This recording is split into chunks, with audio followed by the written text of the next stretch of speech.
नमस्कार मित्रों, स्वागत है PYQ मित्रा के इस वीडियो में। नमस्कार। आज हम JPSC और JSSC परीक्षाओं के लिए एक बहुत ही महत्वपूर्ण विषय पर गहराई से चर्चा करेंगे जी। और ये इतिहास है बिरसा मुंडा उलगुलान, यानी एक महान हलचल। बिल्कुल। आज हम समझेंगे कि 19वीं सदी के अंत में छोटा नागपुर पठार पर आखिर हालात क्या थे, वो कौन सी वजह थी जिन्होंने इतनी बड़ी क्रांति को जन्म दिया, और ये भी कि आज भी बिरसा मुंडा की जो विरासत है वो इतनी महत्वपूर्ण क्यों है। तो चलिए इसको बिल्कुल शुरुआत से समझते हैं। अंग्रेजों के आने से पहले का जो मुंडा समाज था, उसकी व्यवस्था कैसी थी? देखिए, अंग्रेजों के आने से पहले मुंडा समाज की दुनिया एक अलग ही व्यवस्था पे चलती थी, जिसे कहते थे खुंडकट्टी सिस्टम। खुनखट्टी? हाँ, ये एक तरह का कम्युनल लैंड होल्डिंग स्ट्रक्चर था। मतलब जमीन पर किसी एक व्यक्ति का नहीं, बल्कि पूरे कबीले का अधिकार होता था। अच्छा, तो ये सिर्फ जमीन का बंटवारा नहीं था? नहीं, बिल्कुल नहीं। ये व्यवस्था उनकी सांस्कृतिक और सामाजिक पहचान का आप कह सकती हैं एक अभिन्न अंग थी। लेकिन फिर जैसा कि हमेशा हुआ, अंग्रेज आए और सब कुछ बदल गया। बिल्कुल। ब्रिटिश नीतियों ने इस कम्युनल लैंड को टैक्सेबल इंडिविजुअल प्रॉपर्टी में बदल दिया। और यहीं से बड़े पैमाने पर लैंड एलियनेशन शुरू हुआ। हाँ, मतलब आदिवासियों से उनकी जमीनें छिनने लगी। यही एग्रेरियन ब्रेकडाउन यानी कृषि व्यवस्था का टूटना उस बड़े विद्रोह की जड़ बना जिसे हम उलगुलान के नाम से जानते हैं। तो ये शोषण आखिर कर कौन रहा था? सोर्सेज में एक शब्द बार बार आता है, दिकू। ये कौन थे?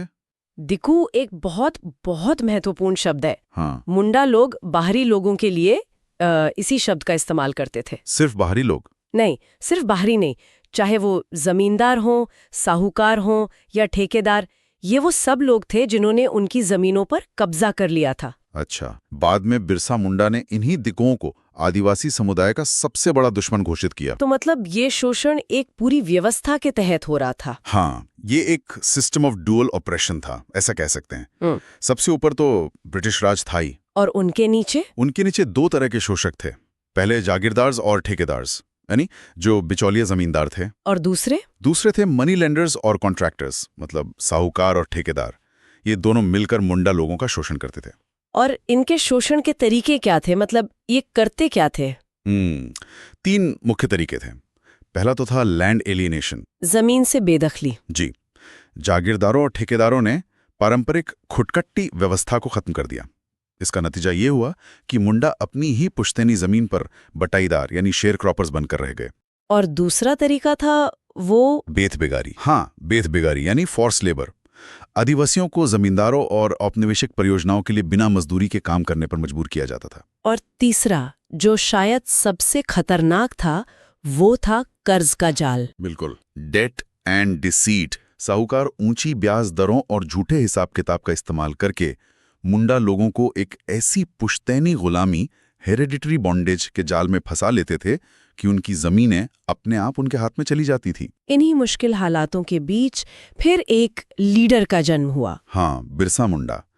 उनका जन्म 15 नवंबर 1875 को खूंटी जिले के उलीहातू गांव में हुआ था। उनकी शुरुआती जिंदगी ने उन्हें इस बड़ी लड़ाई के लिए कैसे तैयार किया? देखिए, बिरसा मुंडा काम की तलाश में बचपन से ही एक जगह से दूसरी जगह भटकते रहे। अच्छा। इस वजह से उन्हें कृषि संकट मतलब एग्रेरियन क्वेश्चन और जंगल से जुड़े मामलों की बहुत गहरी समझ मिली। तो उन्होंने ये सब सिर्फ सुना नहीं था, बल्कि जिया था। बिल्कुल, उनके व्यक्तिगत अनुभवों ने ही उन्हें एक ऐसे आध्यात्मिक और राजनीतिक नेता में बदल दिया जिसने आदिवासी अधिकारों को वापस पाने और ब्रिटिश शासन के खिलाफ लड़ने का संकल्प ले लिया। और शायद इसीलिए लोग उन्हें सिर्फ नेता नहीं, बल्कि धरती आबा और बिरसा भगवान जैसे नामों से पुकारने लगे। जी, धरती आबा का मतलब है पृथ्वी का पिता। ये उनके प्रति लोगों के गहरे सम्मान और विश्वास को दिखाता है। और इसी विश्वास के साथ बिरसा मुंडा ने एक बहुत शक्तिशाली नारा दिया, अबुआ राज एते जाना, महारानी राज टुंडू जाना, जिसका अर्थ है रानी का राज खत्म हो और हमारा राज स्थापित हो। ये नारा इस आंदोलन के मुख्य उद्देश्य को साफ साफ बताता है। क्या था उद्देश्य? आदिवासी भूमि पर आदिवासी शासन की स्थापना, यानी अबुआ दिशुम, अबुआ राज। ये लड़ाई सिर्फ ब्रिटिश शासन के खिलाफ नहीं थी, बल्कि उन सभी दिकुओं के शोषण के खिलाफ भी थी। इंटरेस्टिंग बात यह है कि इस राजनीतिक लड़ाई के साथ साथ उन्होंने एक सामाजिक और धार्मिक आंदोलन भी चलाया। हाँ, और ये उनकी रणनीति का पहला मोर्चा था। उन्होंने बिरसाइतवाद नाम से एक नए धर्म की स्थापना की। तो ये एक रिवाइवलिस्ट मूवमेंट था। बिल्कुल। उन्होंने मुंडाओं से एक ईश्वर की पूजा करने और बोंगा यानी कई आत्माओं की पूजा छोड़ने का आह्वान किया। तो क्या ये पूरी तरह से एक नया धर्म था या इसमें पुरानी परंपराएं भी थीं? यही उनकी दूरदर्शिता थी। ये एक सिंक्रेटिक एंड प्यूरिफाइंग फेथ था। इसका जो ट्राइबल कोर था उसमें सरना मतलब पवित्र उपवन में पूजा को पुनर्जीवित किया गया। लेकिन इसमें कुछ नया भी था। हाँ, इसका जो मॉरल कोड था वो ईसाई धर्म और वैष्णववाद से भी प्रभावित था। इसमें अंधविश्वास, पशु बलि, नशा और बहुविवाह को खत्म करने और व्यक्तिगत स्वच्छता पर जोर दिया गया। तो इस नए धर्म का रणनीतिक लक्ष्य क्या था? इसके 3 मुख्य रणनीतिक लक्ष्य थे। पहला, यूनिफाई मतलब मुंडा, उरांव और खड़िया समुदायों को एक झंडे के नीचे लाना। दूसरा पर्ज मतलब मिशनरी ईसाई धर्म और जमींदारों की प्रथाओं जैसे विदेशी तत्वों को बाहर करना। और तीसरा, मोबिलाइज, हजारों लोग उन्हें एक मरहम लगाने वाले, एक हीलर के रूप में देखने लगे। इससे आने वाले राजनीतिक संघर्ष के लिए एक मजबूत ताकत तैयार हुई। धर्म के बाद दूसरा मोर्चा था राजनीति का, जिसे उलगुलान या ग्रेट टुमल्ट कहा गया। जी, ये रिफॉर्म से रेवोल्यूशन की ओर एक बहुत बड़ा कदम था। अब लक्ष्य औपनिवेशिक व्यवस्था को ठीक करना नहीं था, बल्कि उसे पूरी तरह से उखाड़ फेंकना था। इसका राजनीतिक कार्यक्रम क्या था? आंदोलन का उद्देश्य था मुंडा राज की स्थापना, एक संप्रभु आदिवासी राज्य। अच्छा। बिरसा ने अपने अनुयायियों को लगान देना बंद करने और अपनी पुश्तैनी जमीनों पर फिर से कब्जा करने का आदेश दिया। उन्होंने सभी बाहरी शक्तियों के खिलाफ एक नारा भी दिया था, है ना? हाँ, साहेब साहेब एक टोपी, जिसका मतलब था कि सभी गोरे अत्याचारी एक जैसे हैं, चाहे वो अंग्रेज हों, मिशनरी हों या दिक्कू। क्या ये विद्रोह संगठित था? मतलब क्या कोई स्ट्रक्चर था? हाँ, और यही इसकी खास बात थी। इसकी एक स्पष्ट कमांड एंड कंट्रोल संरचना थी। जैसे? सुप्रीम लीडर तो बिरसा मुंडा, धरती आबा खुद थे। और उनके नीचे? उनके कमांडर थे गया मुंडा, जो सशस्त्र कार्यवाहियों का नेतृत्व करते थे। हेड ऑफ पॉलिटिकल अफेयर्स थे डोंका मुंडा, जो राजनीतिक संगठन और लामबंदी देखते थे। और धार्मिक मामलों के लिए? उसके लिए head of religious and social affairs थे सोमा मुंडा, जो बिरसाई धर्म का प्रचार करते थे। तो इस संरचना ने ये सुनिश्चित किया कि धार्मिक आंदोलन एक अनुशासित राजनीतिक और सैन्य कार्रवाई में बदल सके। बिल्कुल।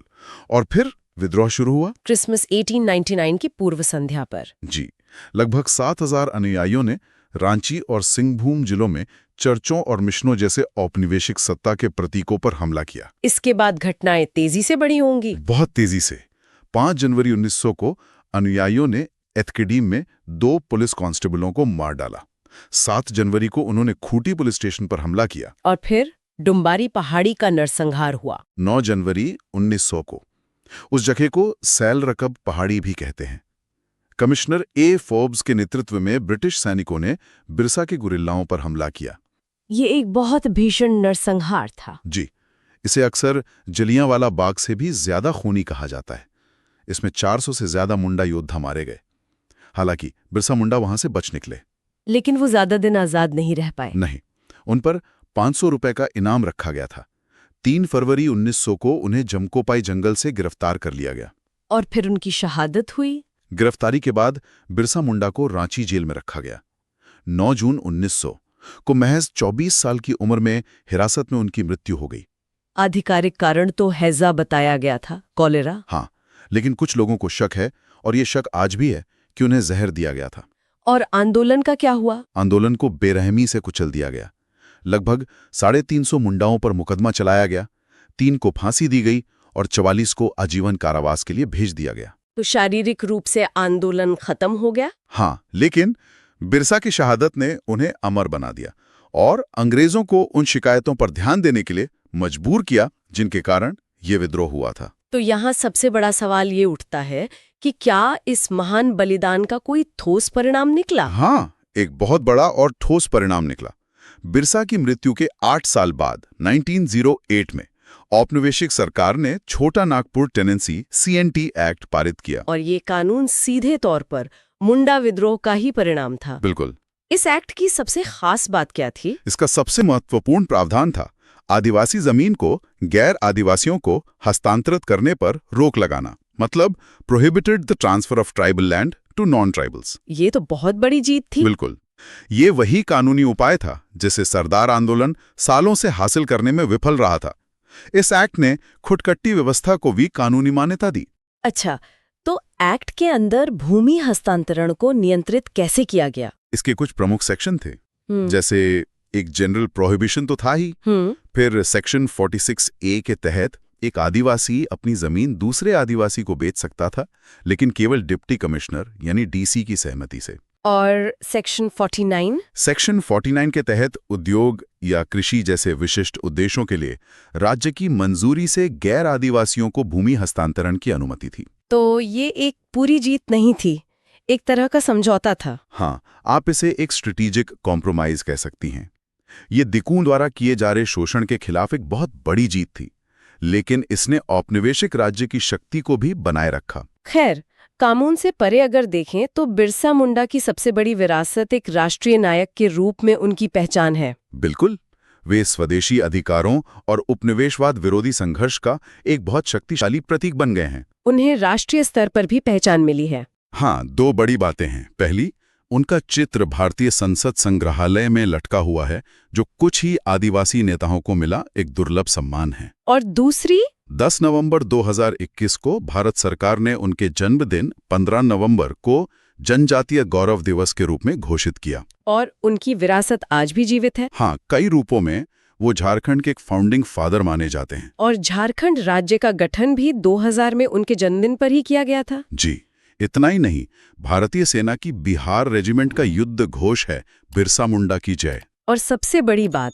उनका नाम आज भी जल, जंगल, जमीन के लिए चल रहे संघर्षों का पर्याय है। सही कहा। तो ये था इतिहास, धरती आबा बिरसा मुंडा और उनके शोषण के अंधेरे से उठकर एक संगठित विद्रोह खड़ा करने, शहादत देने और अपनी जमीन और पहचान के लिए एक स्थायी कानूनी सुरक्षा हासिल करने तक की यात्रा। उनकी विरासत आज भी हमें याद दिलाती है कि न्याय और आत्मनिर्णय के लिए जो संघर्ष है वो हमेशा प्रासंगिक रहता है। Thank you.